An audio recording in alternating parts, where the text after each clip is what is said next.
Welcome to The Explainer. Today, we're going to dive into something really personal and, frankly, often misunderstood, the world of chronic illness. And we'll be using Meghan O'Rourke's incredible memoir, The Invisible Kingdom, as our guide.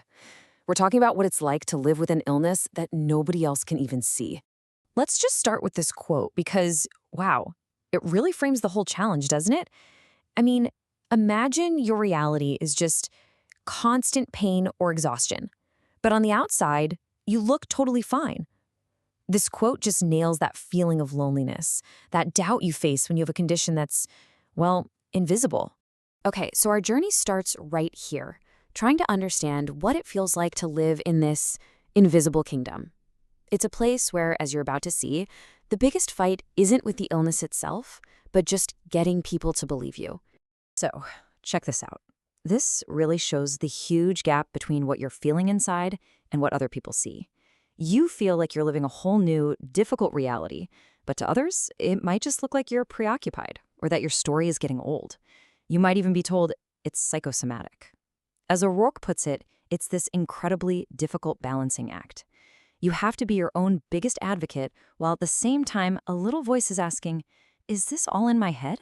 And that feeling leads to something even more unsettling, one of the most jarring psychological effects she writes about.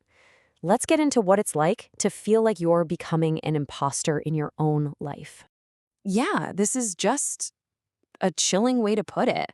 O'Rourke explains that doing the simplest things, like just sitting up straight at a dinner party, took this enormous act of will. She felt like a mechanism that was categorically fraudulent. Think about that. That normal, easy state of just being, it's gone. And what's left is you performing the role of your old healthy self. And this really shows where that feeling of impersonation leads. This quote from Alphonse Daudet, who also lived with chronic pain, just captures that loss of self so perfectly. The me you were before all this, it starts to fade away, becomes hazy, indistinct. So if you feel cut off from yourself and nobody else seems to get it, how do you even start to explain what's happening? Well, this is where you hit another massive roadblock. Language itself just isn't up to the task. I mean, think about it. We've all been there. The doctor asks, on a scale of 1 to 10, what's your pain? But as O'Rourke discovered, that's kind of impossible, right? How do you give one number to something that isn't even constant? It moves from your hip to your neck. One day, it's an electrical storm, the next it's a dull ache. The tools we have are just way too simple for something so complex. So we reach for these words, right? Burning, tingling, stabbing. But O'Rourke found that even these dramatic words didn't really capture the reality of her pain. It had its own logic, its own weird rhythm. It was, as she so powerfully writes, an empire of its own, and our everyday language just couldn't map it. And Virginia Woolf absolutely nailed this problem almost a century ago. It's wild when you think about it. We have this amazingly rich language for emotions like love and sorrow, for big, complex ideas. But when it comes to the raw physical feeling of pain, our words just fail. And that leaves the person suffering totally isolated, unable to communicate what's happening to them. Okay, so without the right words, O'Rourke realized she needed something bigger. She needed to find a story, a whole narrative framework that could make her experience legible. Not just for other people, but for herself, too. And in that search for a story, she came across a really popular theory from Dr. John Sarno. His idea, TMS, was so compelling because it gave a crystal clear narrative. Your physical pain isn't just random. It's a direct product of what's going on in your head. So the logic is really straightforward, and that's the appeal. You've got these repressed emotions, anger, stress, trauma, building up. Your mind, trying to protect you from that emotional turmoil, creates real physical pain as a diversion. And the fix? You acknowledge the emotion, and the pain goes away. It's a story with a clear cause, effect, and a cure. It offers, as O'Rourke says, certainty where uncertainty lives. But here's the thing.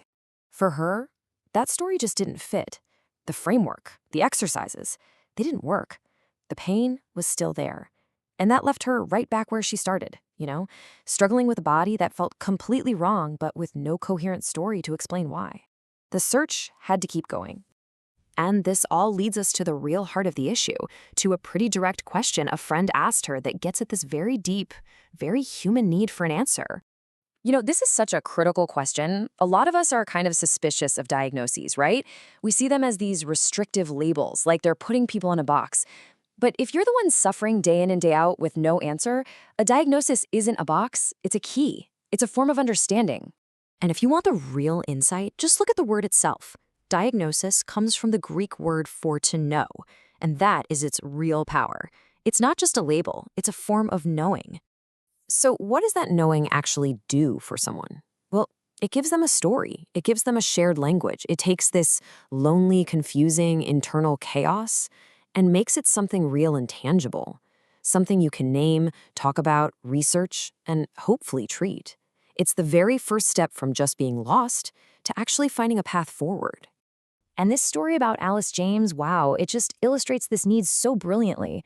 After years of suffering from some mysterious illness, she was finally diagnosed with terminal breast cancer, and she rejoiced. Now, why would anyone do that? Because it was an answer. It was palpable. It finally proved to her and to the world that her immense suffering was real. And that really leaves us with a final, pretty provocative thought to chew on.